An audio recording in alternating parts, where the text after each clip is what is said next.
Well, hello there. It's Yvonne from Women's Fitness Adventures. Thank you for joining me. I seem to be talking a lot lately about gear and equipment and what to buy, what not to buy. And the reason I'm doing that is it keeps coming up as a question time and time again. So today we're talking about avoiding gear regret. So 3 smart shopping tips that every hiker should know. Now, heads up, this is an interactive session.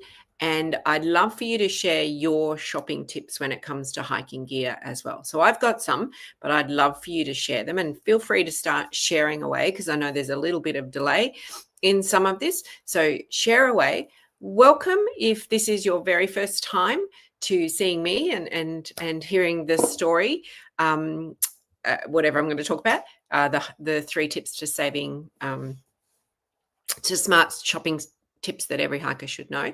But welcome if this is your first time to the Women's Fitness Adventures world. If you are watching live, and Brod's already jumped in here straight off the bat, so hello Brod from Tasmania. If you're watching live, I'd love to know where you're watching from, and if you're watching on the replay, please let me know and ask away with your questions. So I keep talking about gear. It's been a theme for most of this year, because if we can shop smarter with our hiking gear and save some funds that way, we have more funds for our hiking adventures in total. So that is a great thing. Hello, Louise from Jimboomba as well. So the first smart shopping tip I have that you all should know, and again, it's interactive, so if you do know, is that timing matters. So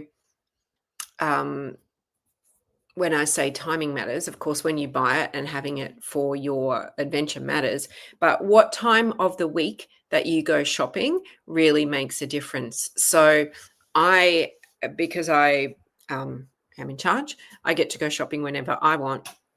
And I choose to shop midweek when I go to the hiking stores rather than mid-weekend. So I went into the store several months ago on a weekend, and I was just totally overwhelmed by the volume of people in the store and the lack of the ability, not for wanting, but just the staff cannot get around to that many people at that time. So you know, they're divided with their attention when you go on weekends. So if you can go to the store during the week, then you will get more, in my view and my experience, get more personalized attention from the team member in the store.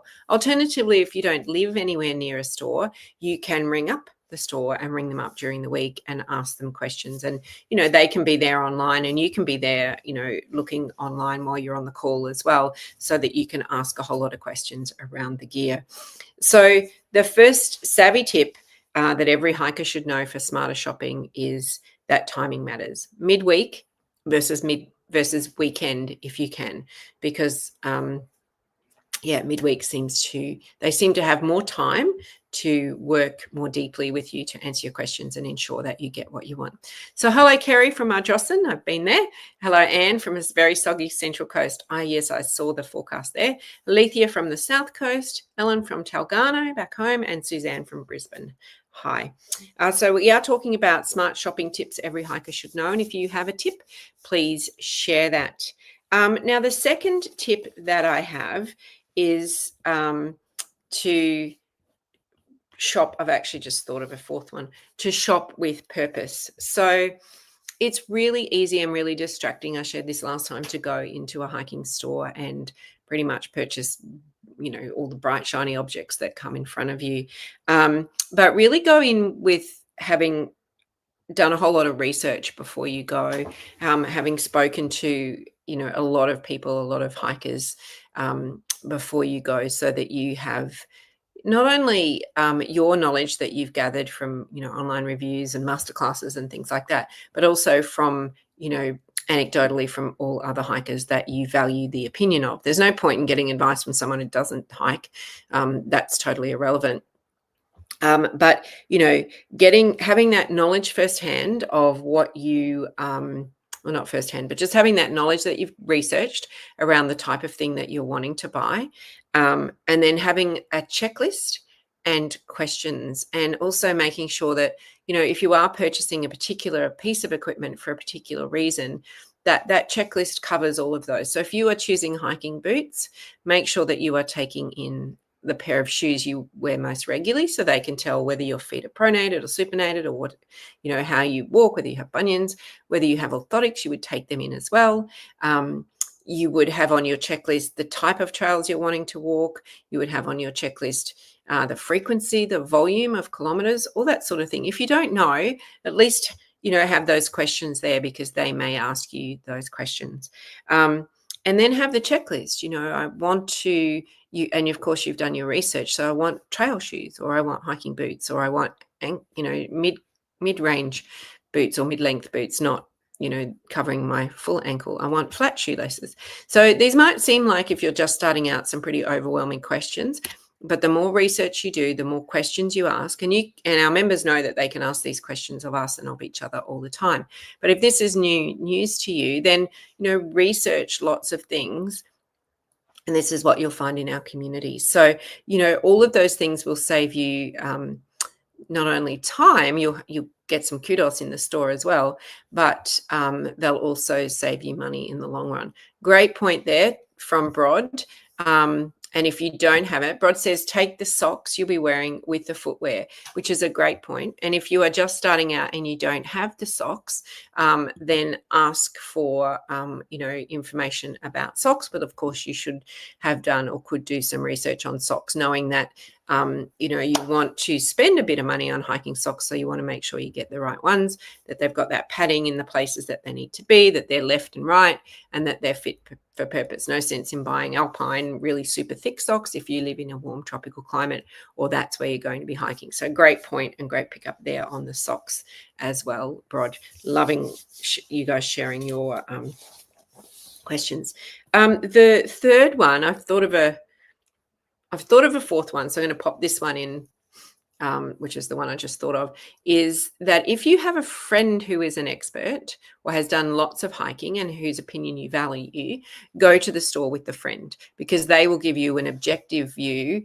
They will give you an objective view of whether it's an item worth purchasing or not. If you go to the store, and it's the same when you're buying clothing, female clothing, right? The person in the store will tell you look good. And even though you think, I don't really think I look that good, they will most likely tell you that you look good. So if you go in with, a buddy that is really objective about hiking gear, that knows what you want, especially if you're first starting out, then that is a really good sounding board to go, does this fit properly? Is this raincoat of good fit? Is it durable? Is it waterproof? All those kind of questions there. Ruth says, PVC poles from Bunnings are a cheap way to go. Just use them in Fiji. That's funny, Ruth. I'm going to just touch on that, because yes, things are a cheap way to go. And if you know what you're doing, then you'll know what you can get away with, but you want to make sure that you're not just buying a thing that's a once off that you will discard. Not only is that a waste of money, but it's not particularly great for the environment as well. So if you are starting out, particularly with hiking poles, and I know that you're on holidays there, Ruth, and the practicalities of all that, and you're a great hiker, so the improvising there is a great thing. But if you are just starting out with hiking poles can cost a whole lot of money, and the lighter they weigh, the more expensive they cost. But you don't need to start out, with the best in some items. You don't need to get distracted and spend your money like that. So just unless you have unlimited pockets of money, hiking gear will certainly sap that out of you really, really quickly. So be smart and clever about how, what, and when you buy. I know you were, Ruth, but it helps make us a great point as well. So having that friend or buddy come along, and certainly, in our community, when we have nights at the adventure store or have masterclasses, you get all that advice.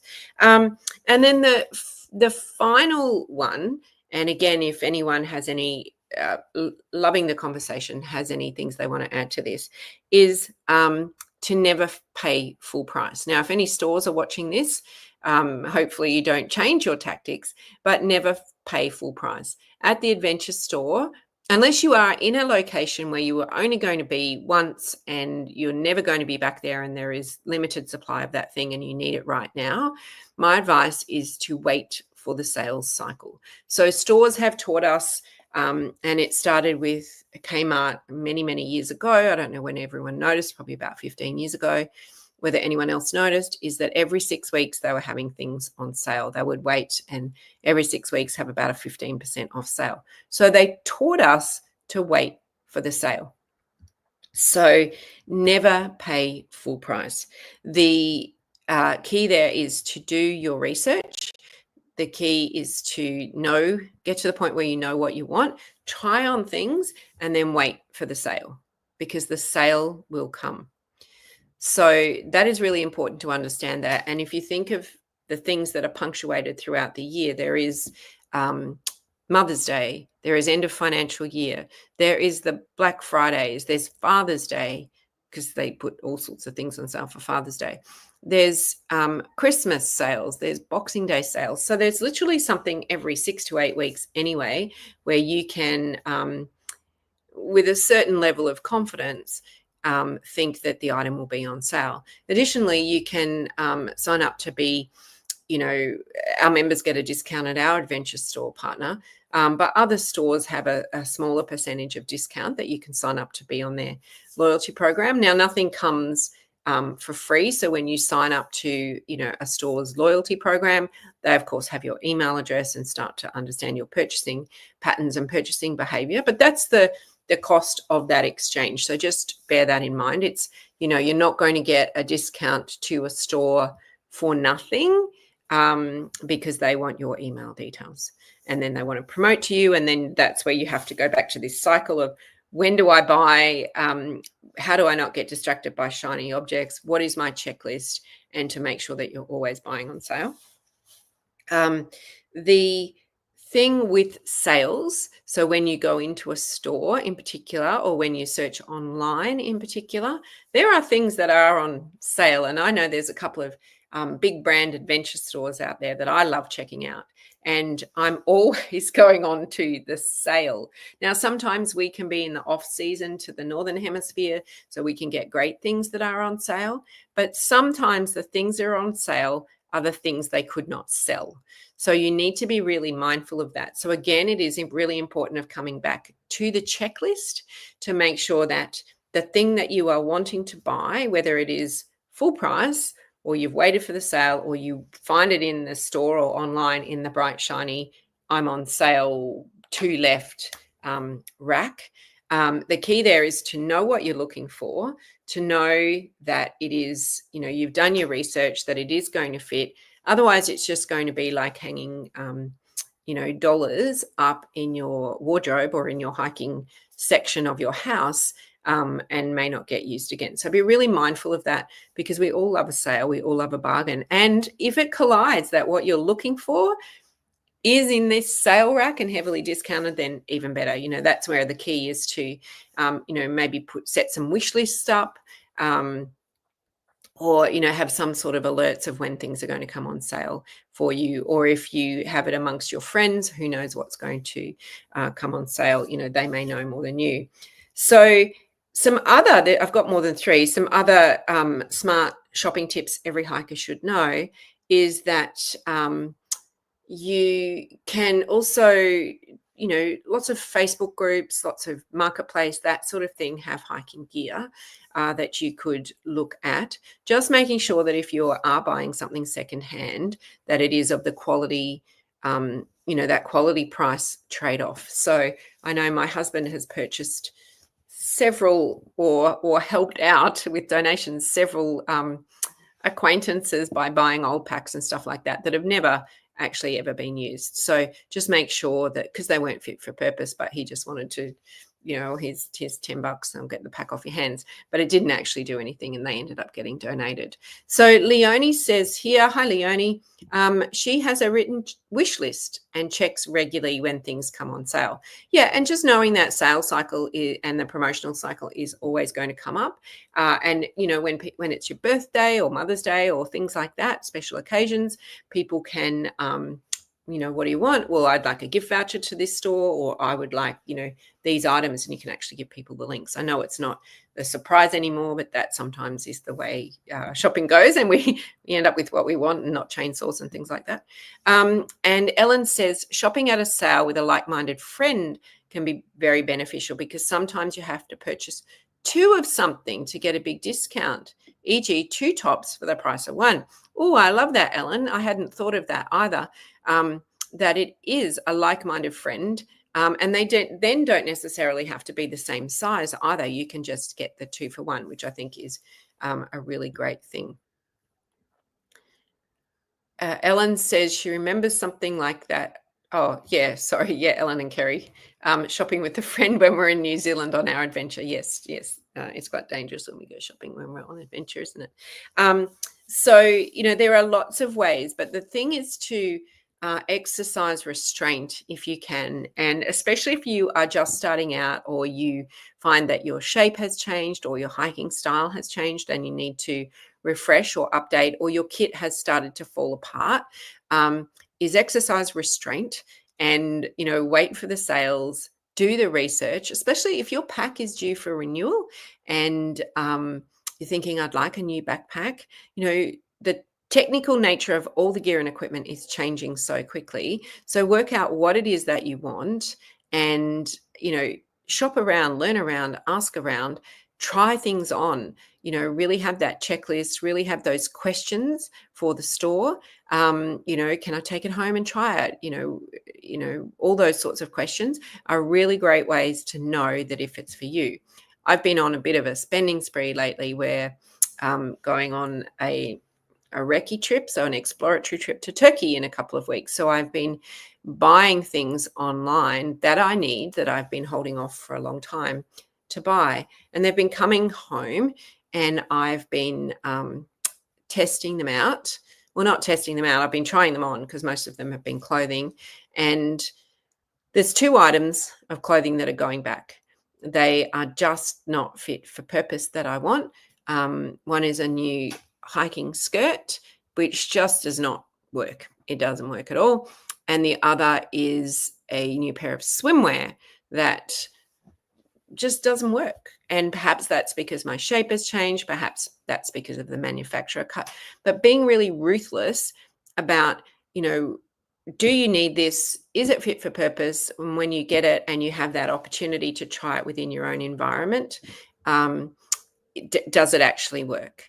So that is, a really important thing. And if you've got a backpack and you bring it home from the store and you keep the tags on and you wear it around your house, you can go up and down stairs, you can walk up and down hallways, you can put soft, wrap tins of things in your dressing gown or, in towels and stuff like that, just to feel weight on.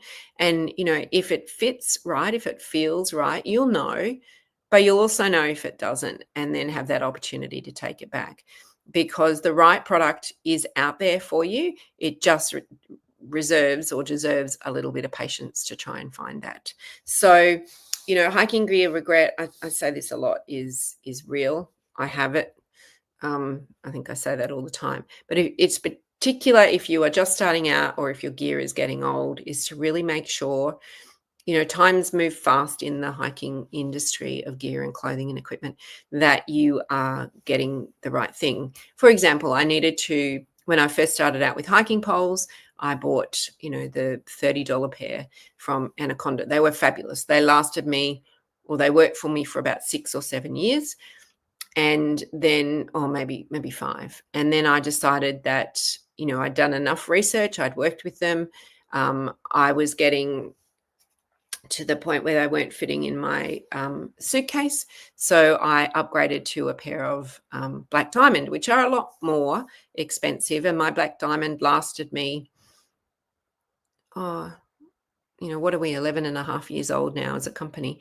So 12 years. So they probably, my ones from Anaconda probably lasted me, I'd say 3 or 4 years before I decided I needed something lighter. So they all do the same thing. All hiking poles do the same thing. Then I upgraded to Black Diamond, and I flogged those Black Diamond for the next 7 years. They still work, but they're getting really hard to to collapse down, I have to get a stone and smash the button in, which is really not fun to do. So they just stay in the back of my car in one big long piece. And so I just upgraded again to a pair of Lecky this time. But I have done the research around it. But the reason that I had to go to Lecky as opposed to Black Diamond, who I loved and wanted to stay with, I tested them in the store, and when I had bought them the first time, they were adjustable for my height, but this time they weren't.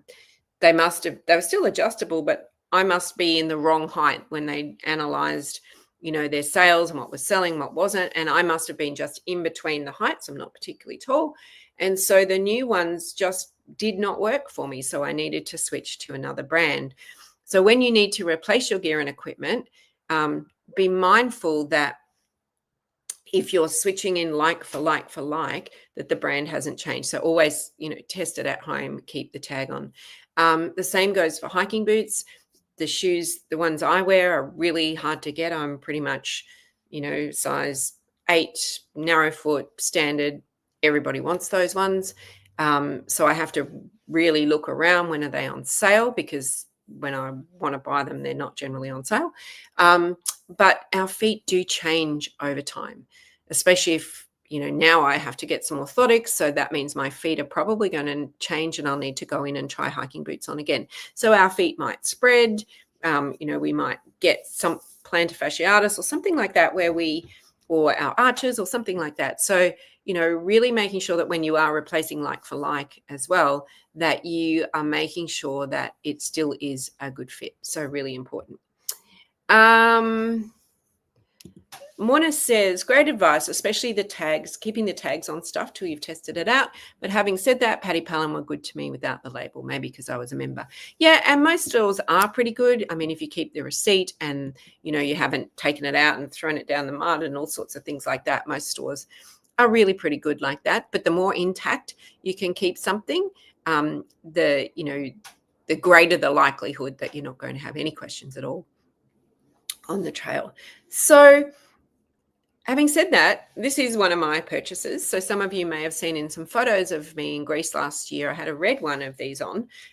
So this is a new sun shirt from Rip Skirt. I know many watching and many of our members use Rip Skirt. I don't get anything from Rip Skirt. We don't have any arrangement. So this is not a promotion. It is just letting you know that they're sun shirts. We were talking today at hiking that some people are wearing their sun cover-ups as opposed to button-up shirts in hiking, because they're much cooler, and they come with, I haven't even put it on, maybe the tag's still in here.